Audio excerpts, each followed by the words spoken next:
My name is Patrick. Well, I am the founder of the English language, international website in Hainan. It's called tropicalhainan.com.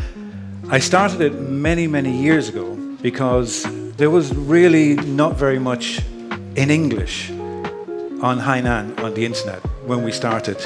And our goal was to build a Hainan brand and to promote it internationally. So over the years it's grown. In the last few years, we've had many millions of visitors visit the website. They have visited many, many times, so now we're in hundreds of millions of visits to the website.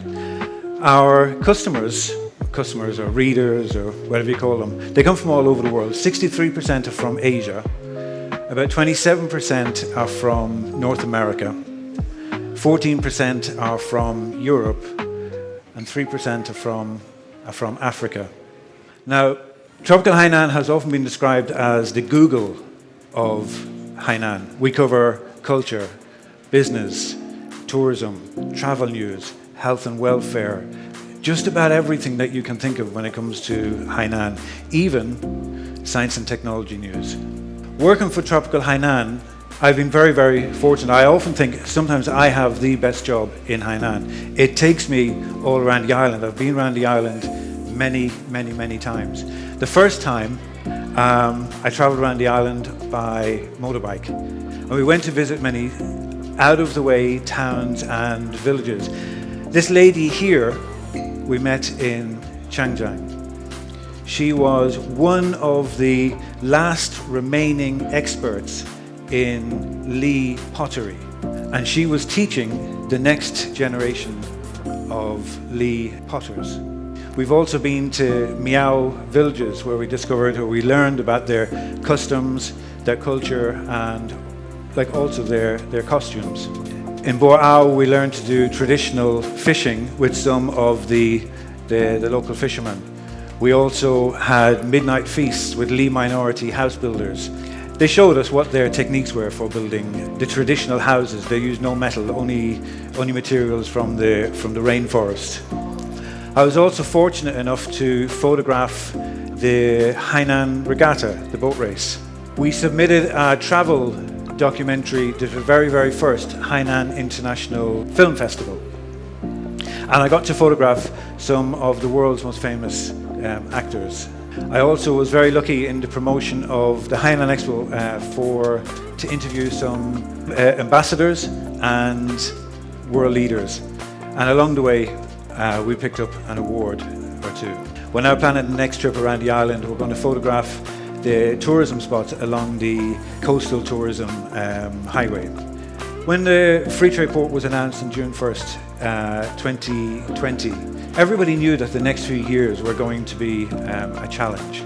So Hainan, it was going to have to reform not just its legal framework, but also its infrastructure, its digital infrastructure. There was going to be massive upgrades to the customs and to the tariff system.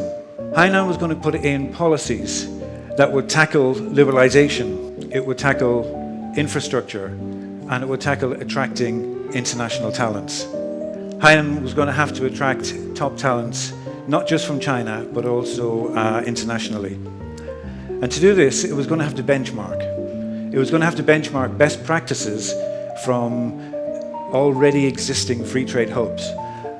For example, they were going to have to benchmark against China's Hong Kong, also against Dubai, and also against Singapore. But when we look at places like Singapore, they already have a long history as an international free trade hub. Their presence is saturated on the internet. They are also incredibly internationalized. They had something like 4,200 headquarters situated in Singapore at the end of 2023. They have had decades of long brand recognition. What policies can Hainan put in place that can deal with decades-long brand recognition or decades-long history on the internet to compete with places like Singapore? It has long been recognized that expat media are required for building brand recognition around the world. They're on the ground. They're very, very focused on the community. They are also international focused. They provide a direct line to international businesses, people who are going to or are even thinking about investing in Hainan. This is one of our forums. Expat media are incredibly influential when it comes to influencing business decision making. So the forums, setting up a business in Hainan. Is Hainan suitable for frozen foods? Simple, down-to-earth questions.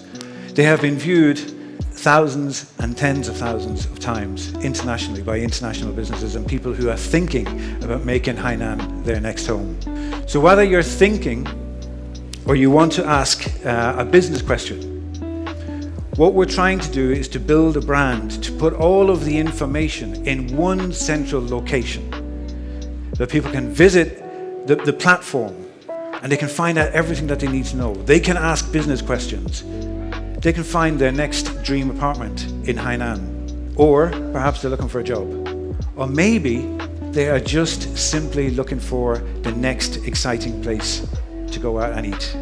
The key point here, culture, business, tourism, travel, health and welfare, nature, environment, the ecosystem, business, forums, it's all there. It's all there in one package and it's crucial. This is what we need for building a brand for Hainan, to compete with long established places like China's Hong Kong, Singapore or Dubai, who already have years and years and years of internet saturation. It's going to take time to catch up, but this is what it takes. Thank you very much.